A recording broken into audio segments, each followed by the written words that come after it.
Cette histoire que nous allons raconter aujourd'hui est un événement qui, jusqu'à présent, n'a pas eu d'explication.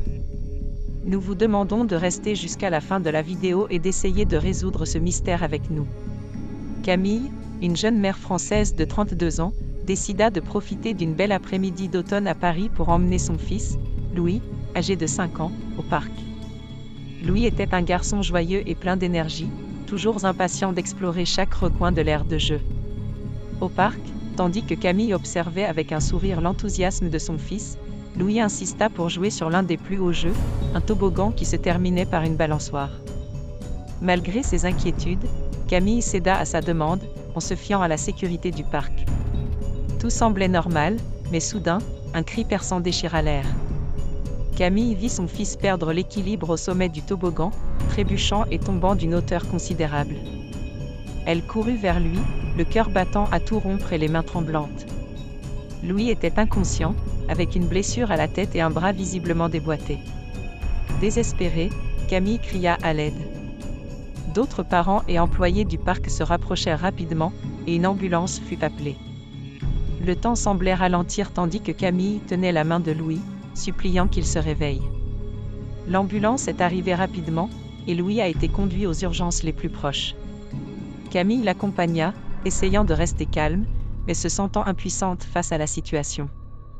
Camille, une jeune mère française de 32 ans, décida de profiter d'une belle après-midi d'automne à Paris pour emmener son fils, Louis, âgé de 5 ans, au parc. Louis était un garçon joyeux et plein d'énergie, toujours impatient d'explorer chaque recoin de l'aire de jeu. Au parc, tandis que Camille observait avec un sourire l'enthousiasme de son fils, Louis insista pour jouer sur l'un des plus hauts jeux, un toboggan qui se terminait par une balançoire.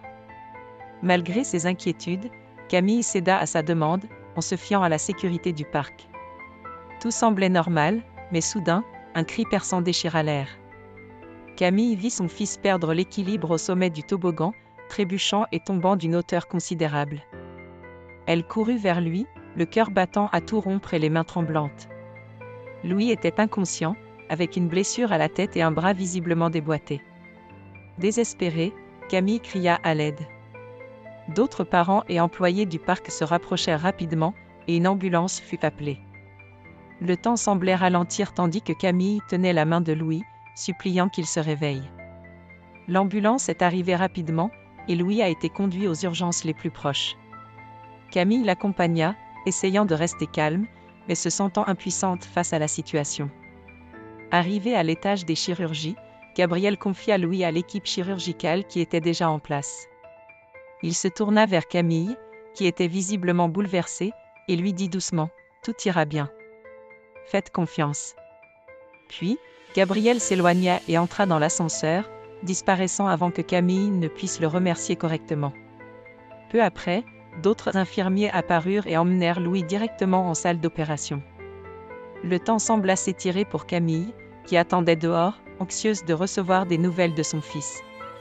Finalement, le médecin en charge sortit et s'approcha d'elle. « Votre fils a été opéré avec succès », commença le médecin, visiblement soulagé. Il avait une côte cassée, qui avait perforé le poumon. Si nous avions attendu plus longtemps avant la chirurgie, cela aurait pu être fatal. Camille, encore en train de digérer les événements, demanda au médecin à propos de Gabriel, l'infirmier qui avait aidé son fils et l'avait conduit directement en chirurgie. Elle voulait le remercier pour son action rapide, qui avait probablement sauvé la vie de Louis. Cependant, le médecin la regarda avec surprise. « Gabriel ?» demanda-t-il. « Nous n'avons aucun infirmier nommé Gabriel ici, et personne avec les caractéristiques que vous avez décrites ne travaille à l'hôpital. » Camille resta stupéfaite. Comment cela pouvait-il être possible ? Elle décrivit Gabriel en détail, mais le médecin, ainsi que les autres membres du personnel qu'elle interrogea, assurèrent que personne portant ce nom ou cette apparence n'avait travaillé pendant ce service. Confuse et émue, Camille commença à se questionner sur ce qui s'était passé. Qui était Gabriel, cet homme qui était apparu pour sauver son fils ? Ce qui semblait être une simple intervention médicale commençait à prendre une dimension plus profonde, presque surnaturelle. Alors qu'elle regardait Louis, encore en train de se remettre, Camille ressentit un calme inexplicable. Bien que le mystère de Gabriel restât sans réponse, elle était certaine que, d'une manière ou d'une autre, il avait été un ange envoyé pour protéger son fils à ce moment critique.